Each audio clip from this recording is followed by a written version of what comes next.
엔지 포스코글루 토트넘 감독은 선수의 성품을 중요하게 여기며 선수의 기술보다 팀원 간의 화합력과 성품, 그리고 충성심을 더 중시한다고 밝혔습니다. 이는 한국 시간으로 10일 오전 스포츠워치의 트위터에 올라온 인터뷰 내용에서도 확인할 수 있었습니다. 감독은 아무리 뛰어난 실력을 가진 선수라 할지라도 라커룸에서 문제를 야기하는 성격을 지닌 선수는 팀에 있어서 결코 바람직하지 않다고 강조했습니다. 토트넘은 라이벌 팀들에 비해 상대적으로 적은 영입 비용과 부족한 선수층을 가지고 있음에도 불구하고 이번 시즌 좋은 성적을 거두고 있는데, 이는 감독의 이러한 철학이 큰 역할을 했다고 볼 수 있습니다. 사회적 동물인 인간 사이에서 파벌은 자연스럽게 형성되곤 하지만 축구와 같은 팀 스포츠에서는 개인적 성향과 파벌이 긍정적인 효과를 낼 수 없습니다. 이에 엔지 감독은 손흥민을 주장으로 선임하며 팀 내의 문제점들을 해결한 것으로 보입니다.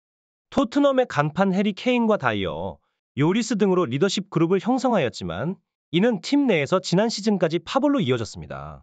그러나 손흥민은 모든 선수들에게 존경을 받고 특정 선수들하고만 가까이 지내지 않는다는 점에서 주장으로서의 역할을 훌륭히 수행하고 있습니다. 이러한 감독의 성향과 팀 내 의사결정은 팀의 단합과 협동에 큰 도움이 되고 있으며 토트넘의 현재 성공에 결정적인 역할을 하고 있다고 볼 수 있습니다. 엔지 감독의 경영 철학에서 선수 개개인의 실력만큼이나, 아니 그보다 더 중요한 것은 팀워크와 팀 스피릿이라는 점이 분명하게 드러납니다. 주장 손흥민은 최근 연이은 환상적인 활약으로 많은 인터뷰에 나서고 있습니다. 그는 득점에 관한 질문이 나올 때마다 팀원 전체가 만들어낸 골이다, 나는 단지 마지막에 터치를 한 것뿐이라며 항상 팀과 동료들을 먼저 생각하는 태도를 보여줍니다. 이러한 사고방식은 토트넘 선수들에게 커다란 변화를 가져왔습니다. 손흥민을 중심으로 한 토트넘은 프리미어 리그에서 가장 다이나믹한 팀이 되었으며 특정한 한두 명의 선수가 아닌 팀원 모두가 팀의 핵심이자 주인공이 될 수 있는 분위기를 조성했습니다. 이러한 변화는 토트넘을 더욱 강력한 팀으로 만드는 원동력이 되었습니다.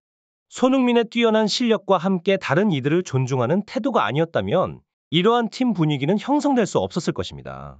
토트넘의 리더십 그룹에서 중심이었던 해리 케인의 미넨 이적 이후 남아있는 다이어와 요리스는 영향력이 줄어든 상태입니다. 하지만 이러한 상황 속에서도 손흥민은 팀을 이끌며 토트넘을 더욱 강력한 팀으로 만드는 데 중요한 역할을 하고 있습니다. 이제 주말 경기에서 토트넘은 황희찬이 이끄는 울버햄튼과의 중요한 경기에 임하게 됩니다. 이 경기는 두 팀 모두에게 중요한 시점이며 손흥민의 리더십과 팀워크가 어떻게 발휘될지 기대가 모아지고 있는 것입니다. 또한 한국 팬들에게는 다시 볼 수 없는 코리안 골게터들의 빅매치를 볼 수 있게 되어 매우 흥미있습니다. 한편 주장 선정 과정을 살펴보면 부주장이었던 다이어가 차기 주장에 대한 욕심을 한껏 드러냈지만 평소 자신의 감정을 팀 분위기에 잘 녹여내지 못하며 엇박자를 내는 모습을 자주 보였습니다. 이는 결국 그의 영향력이 크게 발휘되지 못하고 주목받지 못하는 결과로 이어졌죠.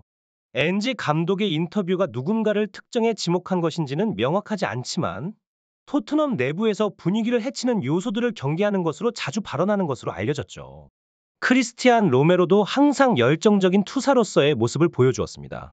그의 불굴의 투지는 팀원들에게 강한 동기부여를 제공했지만 그 또한 과도한 성격 표현으로 종종 경기의 흐름을 방해하고 팀 분위기를 흐리는 원인이 되기도 했습니다. 2018-19 시즌 이후 유럽 4대 리그에서 무려 62번의 옐로 카드와 7번의 퇴장을 당한 로메로는 첼시전에서의 퇴장처럼 경기에 지나치게 몰입하고 흥분한 나머지 이성적이지 못한 상황을 자주 연출하곤 했습니다. 이러한 상황은 토트넘의 훈련장에서도 마찬가지입니다. 열정의 투사인 로메로는 훈련장에서도 그의 과격함을 유감없이 드러냅니다. 풋볼 런던의 토트넘 전담 기자 알레스 디어 골드는 자신이 운영하는 팟캐스트에서 로메로가 훈련장에서 과격한 태클을 남발해 토트넘 선수들이 정강이 보호대를 차기 시작했다고 전했습니다.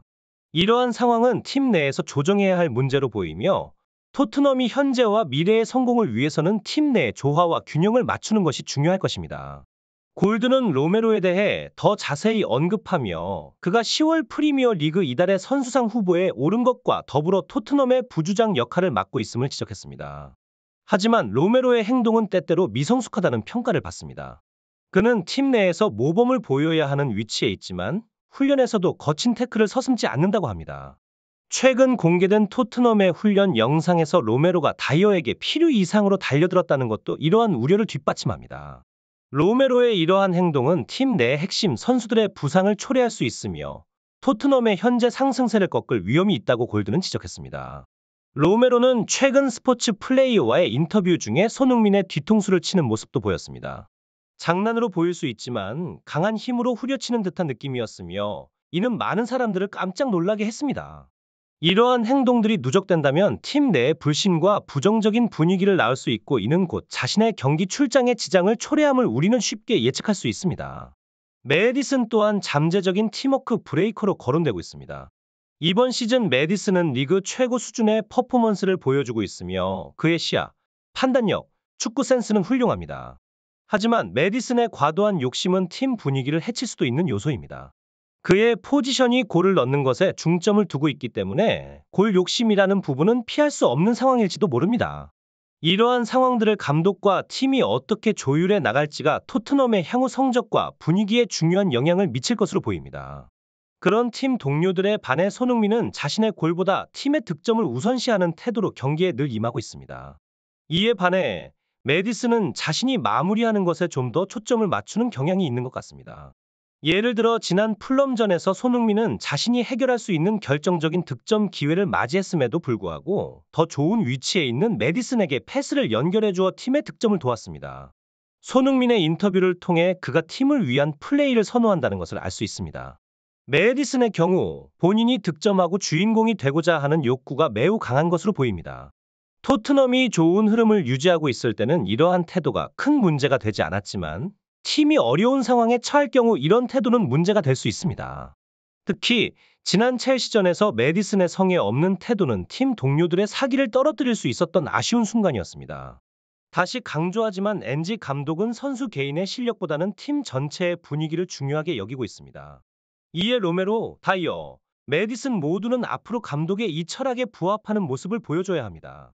로메로의 성숙한 태도, 다이어의 겸손한 자세, 메디슨의 이타적인 모습이 손흥민의 리더십과 결합한다면 토트넘은 현재의 위기를 극복하고 더 강한 팀으로 거듭날 수 있을 것입니다. 오늘의 영상은 여기까지입니다. 구독과 좋아요는 큰 힘이 되며 시청해 주셔서 감사합니다.